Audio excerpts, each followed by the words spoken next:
नमस्कार दोस्तों, स्वागत है आपका आज की न्यूज में। दोस्तों, एक खबर मैं आपको दे ही चुका हूं मार्क 2 तेजस की। अब अगली खबर एमका पर आ रही है और ये खबर भी हमारे वायुसेना के बेड़े को ताकतवर बनाएगी। तो इस खबर को शेयर करने से पहले मैं आपसे रिक्वेस्ट करूंगा कि भाई लोग चैनल को सब्सक्राइब कर लीजिए, क्योंकि यहाँ पर आपको इकोनॉमी, वर्ल्ड अफेयर्स और डिफेंस की जानकारी मिलती है। तो दोस्तों, सूत्रों के अनुसार एमका यानी भारत का स्वदेशी 5वीं पीढ़ी का जहाज जल्द ही हमें देखने को मिल सकता है। और खबर सिर्फ इतनी ही नहीं है, बल्कि पहले से बताई गई संख्या को अब बढ़ा भी दिया गया है। खबर आ रही है कि एमका, जो भारत का स्वदेशी 5वीं पीढ़ी का जहाज है और जिसके 2 वेरिएंट बनने थे, एमका 1 और एमका 2, उसकी संख्या को बढ़ाकर अब 200 या उससे ज्यादा किया जा सकता है। पहले ये लगभग 140 से 150 जहाजों को वायुसेना के में शामिल करने की खबर थी। तो जानकारी के अनुसार एमका के सीडीआर मतलब क्रिटिकल डिजाइन रिव्यू को पूरा किया जा चुका है और अब इसके बाद सरकार से आगे की प्रक्रिया के लिए जरूरी बजट की डिमांड की जाएगी।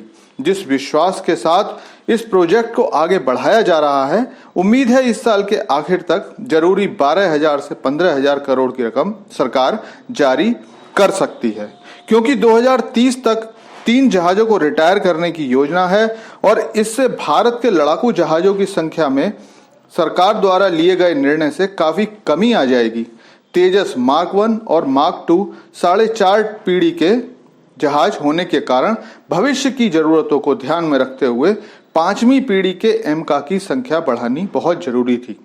इसके अलावा एक और कारण प्राइवेट प्लेयर्स को होने वाले प्रॉफिट्स में आ रही समस्या भी थी, क्योंकि प्राइवेट कंपनीज 150 जहाजों की निर्माण सामग्री में अपना प्रॉफिट कम मानकर कम रुचि दिखा रहे थे और इससे एमका की प्रोडक्शन लाइन पर बहुत असर पड़ रहा था, जिससे भारतीय वायुसेना की जरूरत समय पर पूरी होना लगभग मुश्किल होता जा रहा था। तो सरकार की इच्छा है कि वायुसेना के प्लान को देरी नहीं होनी चाहिए, भले ही इसके लिए कुछ और जहाज सेना के लिए लेने पड़े। तो अब सरकार की इच्छा 2030 से 2032 तक एमका को भारतीय सेना में शामिल कर लेने की है, जिससे वायुसेना को 5वीं पीढ़ी के जहाजों के साथ अन्य ताकतवर देशों की लिस्ट में लाया जा सके। इसके अलावा एक और खबर जो आ रही है वो 240 AL-31 इंजन को लेकर आ रही है।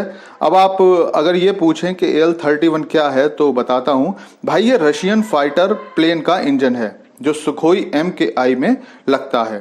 भारत के पास लगभग 260 सुखोई हैं और सरकार लगभग 120 जेट्स के इंजन बदलना चाहती है, जिसके लिए उसे नए इंजन की जरूरत है और इसकी रिक्वायरमेंट रूस को जाने वाली है। बातचीत शुरू हो चुकी है। उम्मीद है इस साल के आखिर तक इस डील को पॉजिटिवली खत्म कर लिया जाएगा। इसके अलावा सरकार की इच्छा सुखोई के कुछ एयरक्राफ्ट को सुपर सुखोई में बदलने की भी है।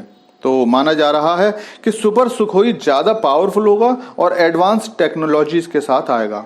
हालांकि उसके लिए इंजन भी AL-31 नहीं बल्कि AL-41 ही लिया जा सकता है।